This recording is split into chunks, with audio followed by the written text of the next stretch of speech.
The 20th of June, the Ukraine Media Center is operating now. Your anchor is Svetlana Nechepenko. We are talking about tourism during the war.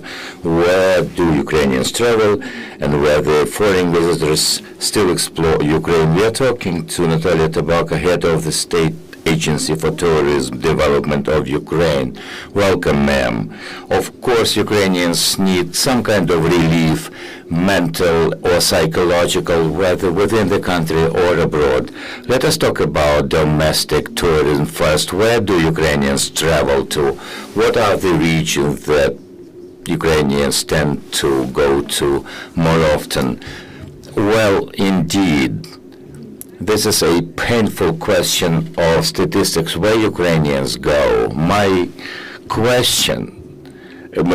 answer, perhaps is based on the statistics on the tourism tendencies. This is what my agency is called for to do, to account for the tourism destination. We can assess and gauge the travel census and modes of Ukraine for the first quarter of the 2022 year. Leading here are the western parts of Ukraine, such as Lviv, Transcarpathian, Lviv, and Ivano-Frankivsk regions. Also, Ternopil region, and people travel around the capital city in summertime. In spite of all the dangers, people go to the seashore. The main, of course, trend is people go to where the other sea is available, or river, or some kind of lake. Do you think people are ready to travel around the country as compared to the first 2 years of full-scale invasion? The tourism agencies are saying something here, that people do need to have some kind of relief and respite to be able to work. There is a demand for relief of course, something that has been delayed for some time. People are now showing more trends to go to the places of rest, for a mental rest or physical respite. As for the international tourists, now, in spite of the fact that the full-scale invasion is still raging on and there are no safe regions in Ukraine, but whether you are in Odessa or in Kyiv or in other cities, you see foreigners. It's not tourists, 100% of them, but are there foreign tourists?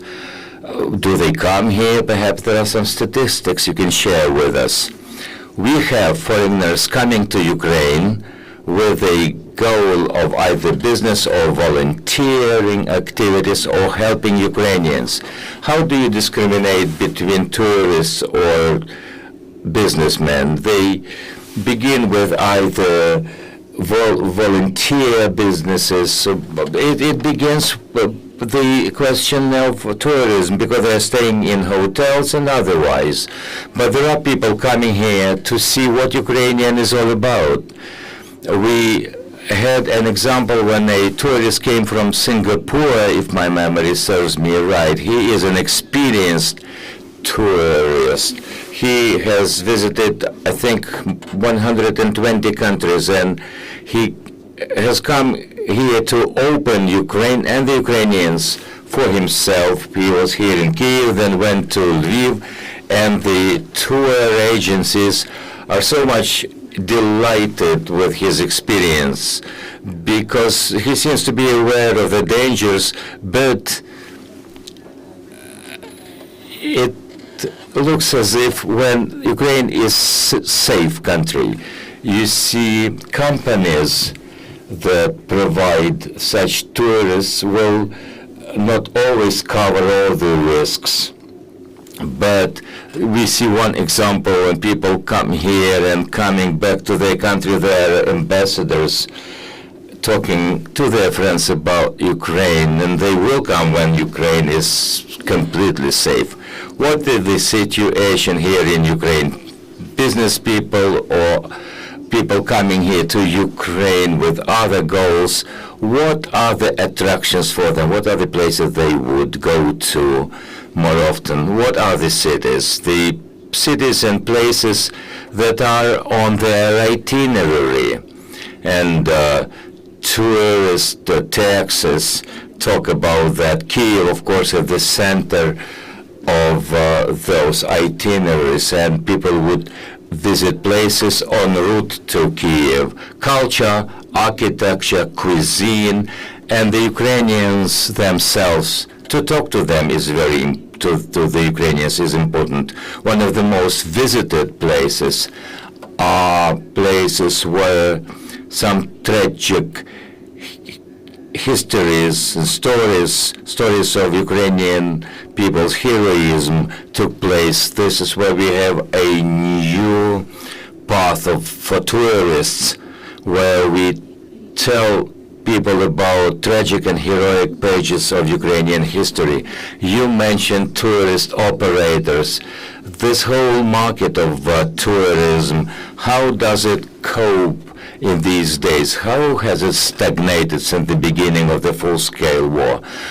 As far as taxation goes, we see that the taxes are growing, sometimes because prices have grown up. As for the international tourism, I visited one operator, and they told me that people are booking their travels in advance, which means some kind of planning for the Ukrainian tourists. We have seen also some growth in the demand for tourism in Ukraine. The positive dynamic is there, but it's a far cry from what we would like to see.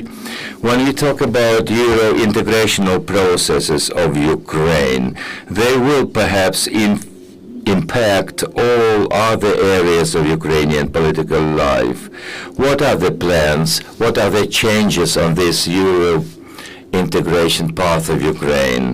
Practically speaking, we are now trying to comply and bring in line the European legislation with the Ukrainian policies. We are working with the European Council here, and we are communicating with different European organizations and other countries of the world, ministers for tourism in foreign countries, to make sure that Ukraine is on the agenda and is on the map of the tourist tour routes. For example, one of the Ukrainian routes here has joined the St. James path. It's about 200 kilometers long from Kamenets-Podilsky to Vinnytsia, which is to say Ukraine has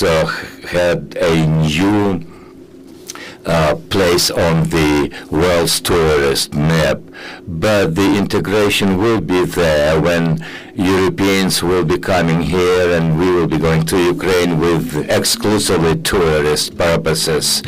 As for the plans, how will that impact the providers of services and the customers of such services? You see, the legislation of Ukraine is currently under review. It is going to be going through the second reading in the parliament. The market players want this draft to be more applicable for the industry in general. Basically, it will provide more safety for the tourists and for the providers of the tourist services. Do you have plans for the period when the war is over? Are there plans to come up with new major projects, or do you foresee any global changes in the market? Well, basically, we want to shape the strategy of the tourism development for the next 5 years, during and after the war.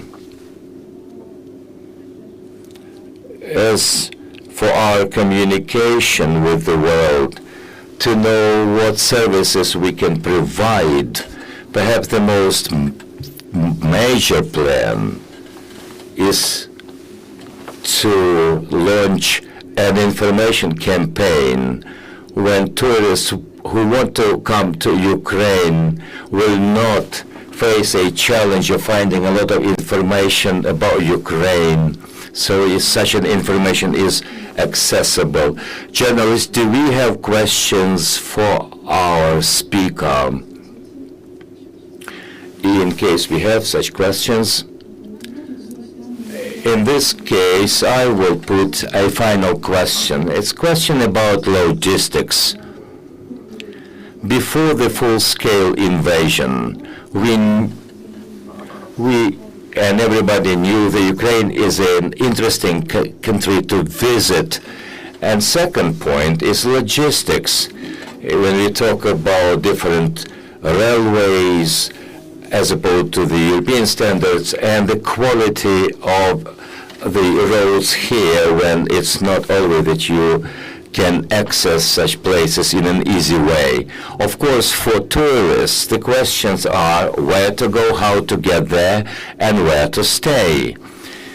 So when the favorable conditions are there for the Ukrainian road infrastructure to be in a good state, it will be there. Ukrainian railways are very flexible in responding to a growing demand, especially in summer when people are going to the Carpathian Mountains, and they provide an opportunity to serve as many Ukrainians as possible with the logistics. Of course, there must be an improvement in terms of bus connectivity so that it is both for